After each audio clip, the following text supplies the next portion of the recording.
January is when Germans confront the fact that Christmas is over, but winter is just getting started.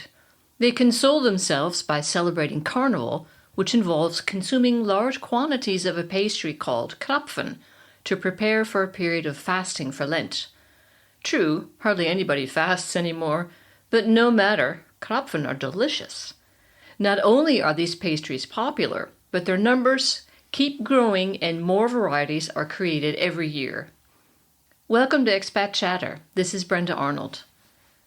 The next big holiday after Christmas in Germany is Fasching, or Carnival, known in English as Mardi Gras. Oops, that's French. Or Carnival.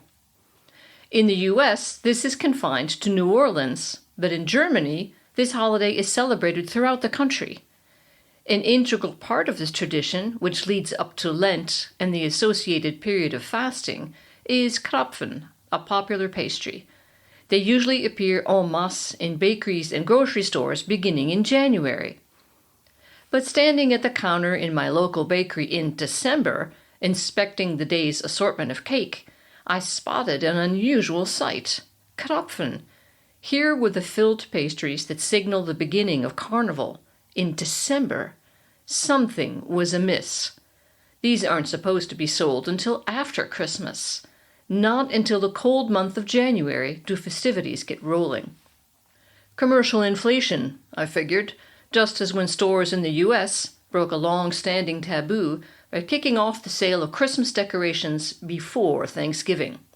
This issue begged to be addressed. I puffed up my chest. "What's the deal with the Krapfen?" I asked the lady behind the counter. I'll leave it to you to figure out exactly how I said this in German. It was not as glib as the English, but the thought was every bit as eloquent. Which is to say, not very. "Yes, it's early in the season for Krapfen," she said, "but just wait till after Christmas. We'll have many more varieties then." When I first arrived in Germany, I thought this pastry was just another in a long line of delectable German sweets, which simply proves that I'm a foreigner, as my daughter curtly informed me. Every German has fond memories of this seasonal pastry, which goes hand in hand with Carnival. It also goes by a different name depending on where you are in the country. My daughter, upon arriving in Berlin, was sternly warned not to call a Krapfen a Berliner, which also means someone or something from Berlin. This is only what people not from Berlin think these pastries are called. Real Berlin residents call them Pfannkuchen, short for Berliner Pfannkuchen or Berlin pancakes. Sometimes it is called a Kreppel, with an umlaut thrown in just to embarrass foreigners who can't pronounce them. Fastnachtsküchle or Poffel are other names. Some conniving baker must have designed this nomenclature to unmask out-of-towners. It's like taking a pop quiz when you enter the bakery. "So, buddy, what's it called, eh? Krapfen, Pfannkuchen, or Kreppel?" Well, I'm not sure. Maybe just this one here? I guess it's called a Berliner."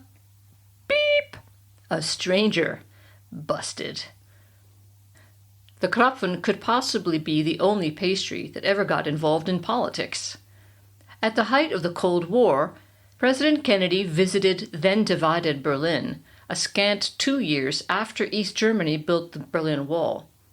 Soviet Russia was trying to starve out West Berlin by cutting off all supply routes by land, easily possible since West Berlin was entirely surrounded by East German territory. This inspired the US to supply West Berlin by air with the legendary Berlin Airlift. On the occasion of this visit, Kennedy gave one of his most famous speeches to express solidarity with the West Germans, his Ich bin ein Berliner address. Strictly speaking, this could be translated as "I am a jelly donut." The correct German would have been Ich bin Berliner, leaving out the article ein. Of course, all those listening knew he did not speak fluent German and understood what he meant. The gesture was greatly appreciated. Bakers must be a bored lot, for every year they add a couple of new kinds of Krapfen to the already huge assortment. because in the form of a compact, round Krapfen, it's an irresistible, neat little pastry package. You don't need a fork to cut it, and can just throw it in a bag to eat with your hands later.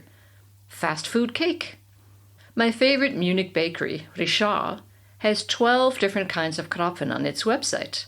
They start with the classics: apricot jam filling dusted with powdered sugar, and chocolate or vanilla cream-filled versions. Then they do knockoffs of existing cakes and other pastries. Germknödel Krapfen, after the Viennese sweet yeast dumpling filled with plum jam. Then comes Bienenstich, another copycat Krapfen, based on the cake by the same name, which means bee sting, by the way, perhaps because of its gooey, honey-like layer on top. For the adults, there's Eierlikör Krapfen, filled with egg liqueur cream, probably to make the kids' carnival parties more tolerable. Then there's one called tiramisu with pistachio nuts. Really? The baker must have eaten a few too many of the egg liqueur Krapfen when he came up with that one. But the crowning glory of creativity is the Himburger Krapfen.